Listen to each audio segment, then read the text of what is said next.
India. Namaste land. Vanakkam India. Marhaban ila al-Hind. Zari India. Salam India. Namaste India. নমস্কার Bharat.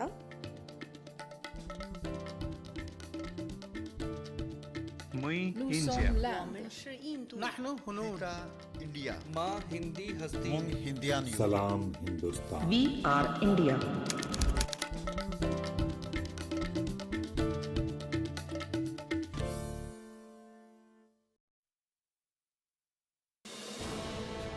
For India to develop, there should be three types of connectivity. One is physical connectivity, first one, physical connectivity through quality roads and bridges. Second is electronic connectivity. Third one is knowledge connectivity. If these connectivity are fulfilled, our villages will develop.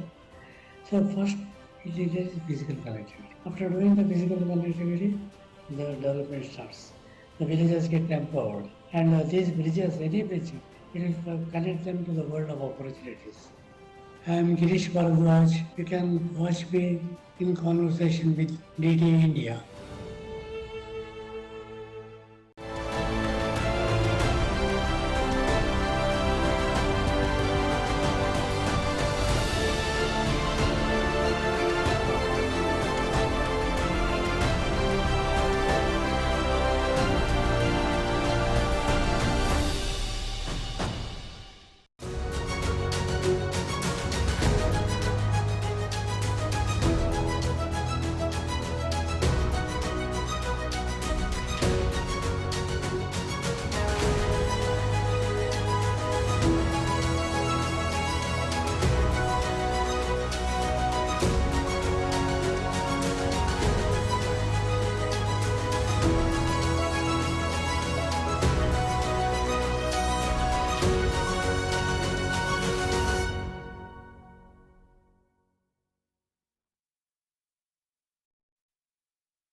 Hello, good evening and welcome to Express News, the show where we get you all your day's updates in a quick flash. I'm Gautam Roy.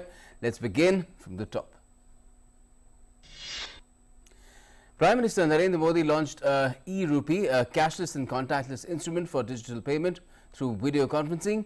e-RUPI is a QR code or SMS string-based e-voucher which is delivered to the mobile of beneficiaries. Speaking on the occasion, Prime Minister Modi said the country is giving a new dimension to digital governance and e-RUPI will play a great role in strengthening direct benefit transfer.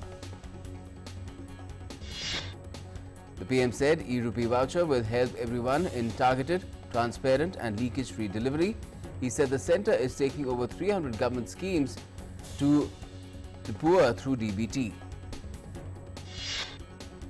The PM said e-RUPI vouchers are purpose-specific and will ensure that the benefits of the voucher are availed for the service it's meant for.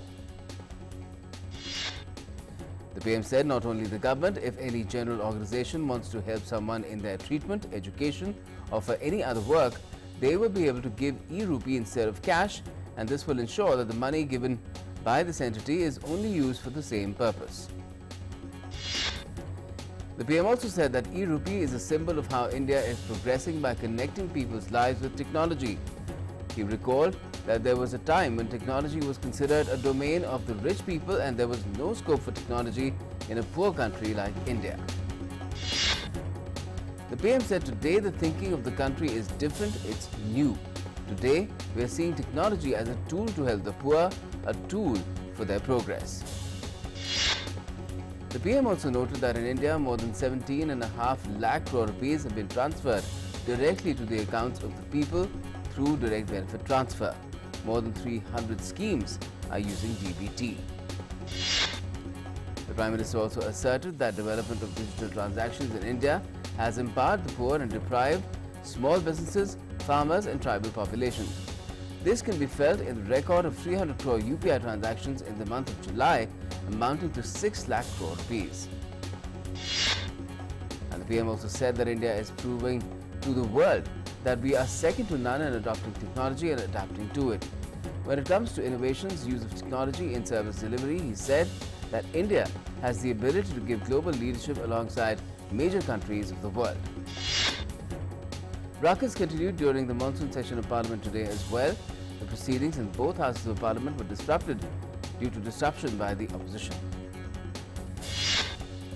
Both houses saw repeated adjournments. Lok Sabha proceedings were first adjourned till noon, and then after that it was adjourned till 2 p.m. and then after that it was adjourned for the entire day. Now, as monsoon is active across the country, several parts continue to witness heavy rainfall. Rain showers continued in northern states with a dip in mercury levels as well. The Indian Met Department has issued an alert of heavy rainfall for several cities. According to the weatherman, rainfall may occur in parts of Delhi NCR, Uttar Pradesh, Rajasthan, Punjab, Haryana and Uttarakhand. In Rajasthan, most parts of the state continue to get showers. Rajasthan's capital Jaipur witnessed heavy rainfall on Monday morning. In the national capital Delhi, water levels increase in the river Yamuna due to heavy rainfall. People have been evacuated from the low-lying areas. The IMD has forecast heavy rainfall for several parts of western Madhya Pradesh as well. The department has issued red alert for areas including Gwalior, Shivpuri, Gunak, Ashoknagar, Datia, Bhind, Neemuch as well as Mandsaur. Maharashtra Chief Minister Uddhav Thackeray visited flood-affected areas in Sangli district and assured compensation and all possible help to those who are hit. President Ramnath Kovind has graced the commemoration of the 100th year of the Madras Legislative Council. Union Minister for Information and Broadcasting Anurag Singh Thakur said that the integrated advertisement policy has reduced the government's expenditure on advertisements. Responding to a question in Parliament, the minister highlighted that the policy has also raised communication standards with the public. 47.22 crore vaccine doses have been administered so far under the nationwide vaccination drive. Over 3.08 crore recoveries have also been recorded so far across the country, out of which over 36,946 patients recovered during the last 24 hours. With this, the recovery rate has increased to 97.35%. 40,134 daily new cases were reported in the last 24 hours as well. India's active caseload has declined to 4,13,718. Active cases constitute 1.31% of the total cases. Weekly positivity rate continues to remain below 5% and is currently standing at 2.37%. Daily positivity rate is also at 2.81%.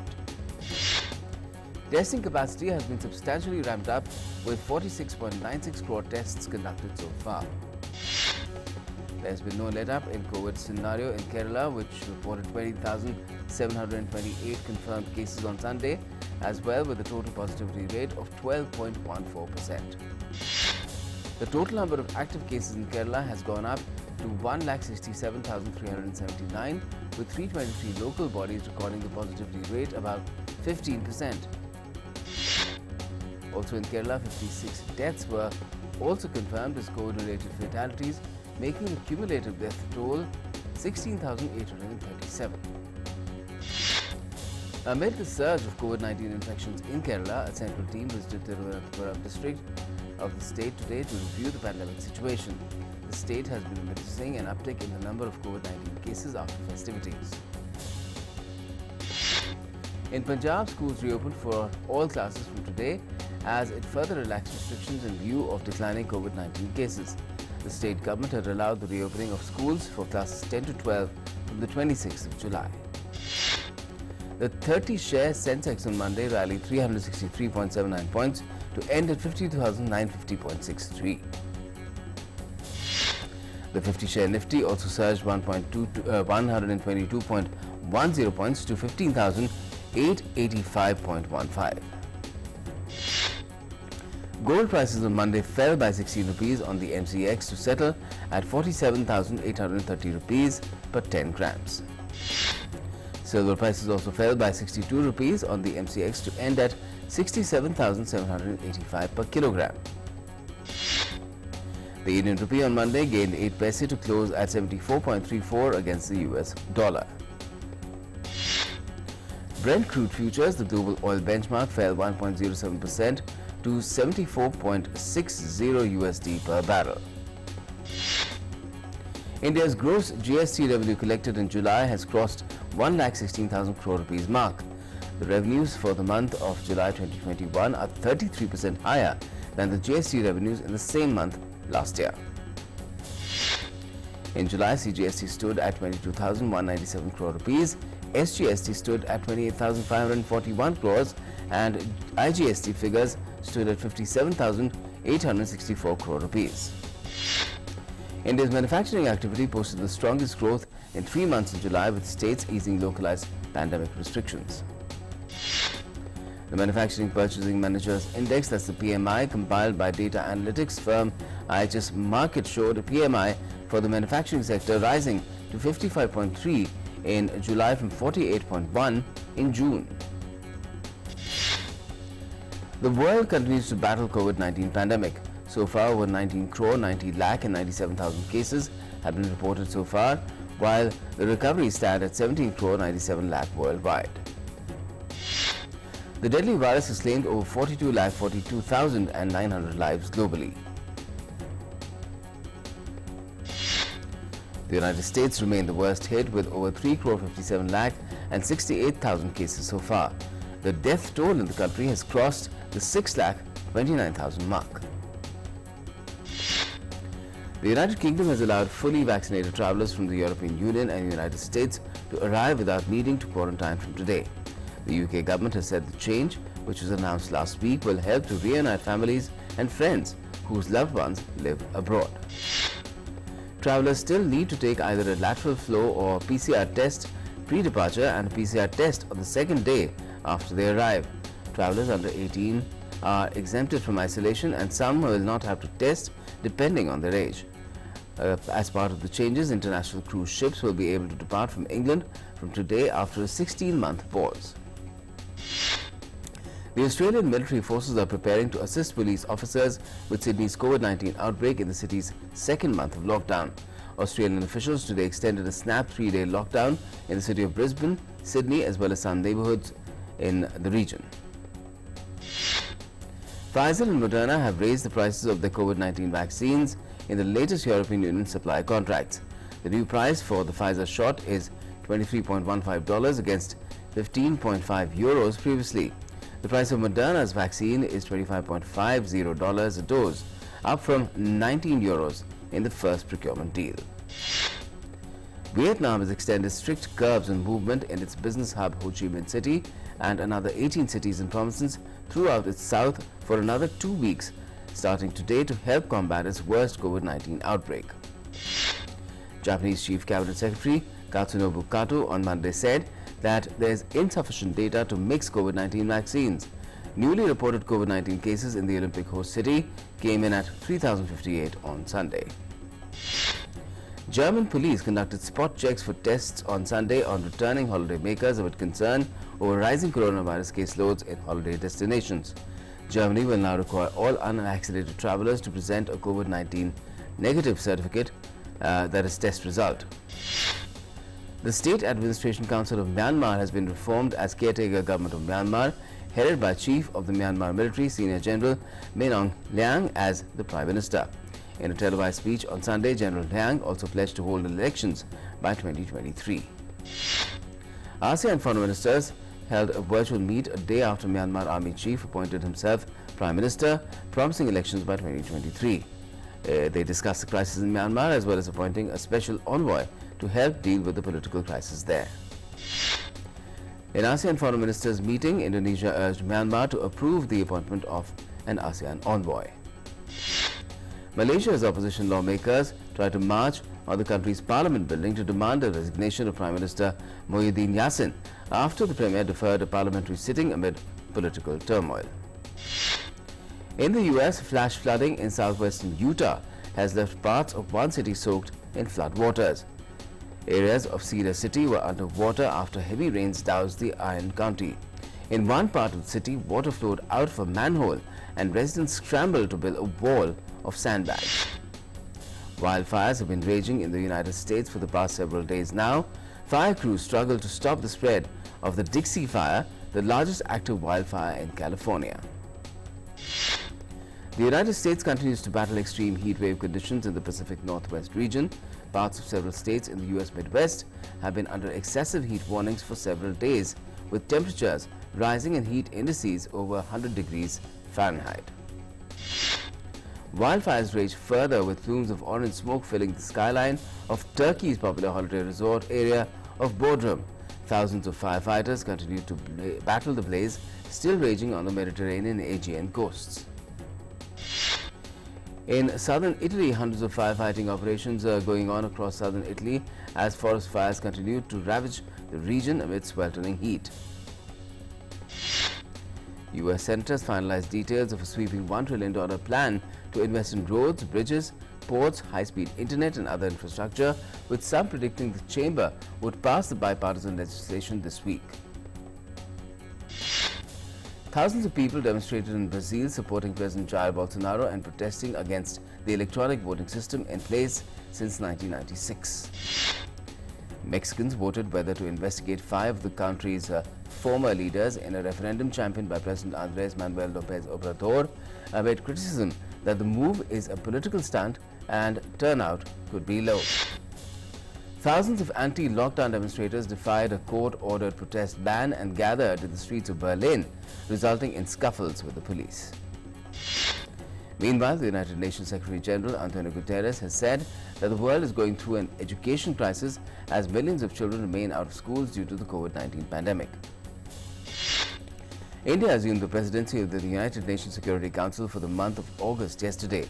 Indian ambassador to the UN, T.S. Trimurti, said that India is very happy over the development and said that this stint gives us an opportunity to play an important role yet again in shaping some of the important challenges on international peace and security. Nearly 100 animals rescued from the black market in Colombia found a new home in a remote natural reserve. The Colombian armed forces were called in to help transport the animals, such as a puma, white-faced capuchins and Arua turtles, to the Primavera Natural Reserve in Colombia's Vichada department. In Brazil, Sao Paulo's Portuguese Language Museum has reopened after being closed for nearly 6 years. The museum celebrated its rich diversity and history of more than 250 million Portuguese speakers. The museum also highlights the Portuguese language from the Romans to literary giants such as Jorge Saramago and Paulo Coelho. The Portuguese Language Museum was originally opened in 2006 but was closed in 2015 after it got engulfed in flames. Russia's Roscosmos space agency has released the first video from inside its research module, the Nauka. The footage shows the International Space Station crew members Oleg Novitsky and Pyotr Dubrov opening a hatch and entering the module and the module's interiors. The head of Roscosmos said that pressure in a Russian service module on the International Space Station has dropped as a result of an air leak. The Russian crew entered the research module after the air was tested and cleaned. 2 Sumatran tigers at an Indonesian zoo recovering from COVID-19 were let out of isolation cages and shown to the media on Sunday. 9-year-old Tino and 12-year-old Hari had tested positive in mid-July, and investigations have been underway to find out how they became infected. In Hong Kong, people are on a spending spree after receiving the first batch of the government-sponsored e-vouchers. The first batch of $2,000 e-vouchers have been issued to some 5.5 million registered users who can spend it through 4 e-payment platforms. Hong Kong residents are on a spending spree, spending on groceries and dining. Millions took advantage of by flocking to restaurants and shopping malls to spend the vouchers. 2 lakes in a far-flung coastal region of Patagonia in Argentina have turned fluorescent pink, as of yet unexplained phenomena that local environmentalists fear could be harmful and caused by industrial contamination. According to Argentina's National Ecological Network, the pink color could potentially be the result of a dye typically used to give prawns raised nearby that typically rose-colored hue. The United States and Canada are experiencing unprecedented heat wave conditions. In order to beat the heat, a woman in Washington took her 2 dogs to a nearby lake where the dogs swam and played with wooden sticks. Likewise, humans in their kayaks have sailed through the lake to get some relief from the scorching heat. Lotus ponds in Vietnam's Hanoi, especially the ones around West Lake, usually attract lots of visitors during this blooming season. What draws people in is a special pond where many precious domestic and foreign varieties of lotus grow. The lotuses are bred from a number of precious domestic and foreign varieties, which give them a variety of colors and shapes. The pond contains some 200 different varieties of lotus, despite unlikely climate conditions. Sports now, an Indian women's hockey team registered one of its biggest wins in history to reach their maiden semi-finals in the women's hockey category at the Olympics in Tokyo. India stunned three-time champions Australia 1-0 to reach their maiden semi-finals at the Olympics. Gurjeet Kaur scored the maiden goal. India will play Argentina in the semi-finals on Wednesday. Congratulating the Indian women's hockey team for their feat, Prime Minister Modi in a tweet said, "Not only has PV Sindhu won a well-deserved medal, but also we saw historic efforts by the men's and women's hockey teams at the Olympics." Rains play spoil sport in the final game of the women's discus throw. Kamalpreet produced a below-par throw in the final round. Kamalpreet Kaur's last throw ended in a foul. She managed 63.70 meters in the third attempt, which was her best throw. Fawad Mirza and his senior Medicott ended their journey at the Tokyo Olympics in the 23rd position after the final round of show. The duo ended with a total individual penalty points of 59.60 in the finals. India's sprinter Duti Chand failed to qualify for the semi-finals of the women's 200-meter event at the Tokyo Olympic Games. Duti finished with a season-best timing of 23.85, but it was no good as she finished 7th. US gymnast Jade Carey won the gold and her first Olympic medal in the individual floor exercise final at the Tokyo Olympics. Carey pulled off a complicated tumbling routine with a high degree of difficulty, scoring a 14.366. South Korea's Shin Jae-hwan won gold in the men's vault, outscoring Russia's Denis Ablyazin on difficulty to claim the top spot. Shin scored a total of 14.783 to take first place. Ablyazin took the silver. Entertainment and Akshay Kumar's Sara Bell Bottom is all set to be released this month. Apart from the 2D format, Akshay Kumar's Bell Bottom will also be released in the 3D format in theatres on the 19th of this month. Bollywood actor Kartik Aaryan has commenced shooting for his upcoming romantic thriller titled Freddy, produced by Ekta Kapoor. Makers of the 3D fantasy action adventure Kannada film Vikrant Rona have unveiled the first look poster of actor Jacqueline Fernandez as Garang Rakama. The film stars Kicha Sudeep in the lead role. Following a year plus of negotiations, Star Trek franchise captain Alex Kurtzman has extended his overall deal with producer CBS Studios. Kurtzman has been with the studio for more than a decade.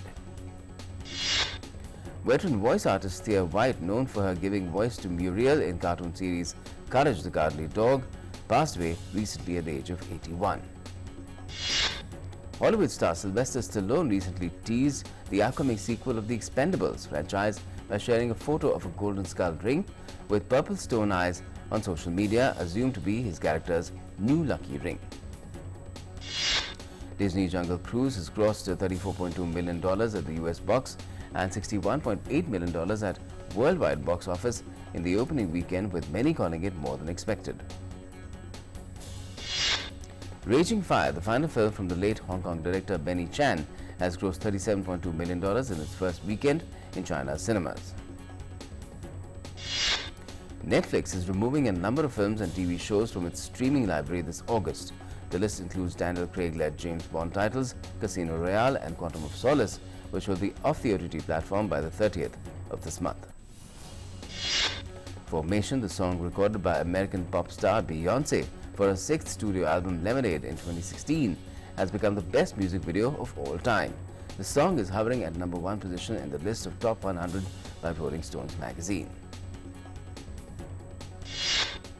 And that's all we have for the moment in Express News, but for all the latest, do stay tuned to DD India.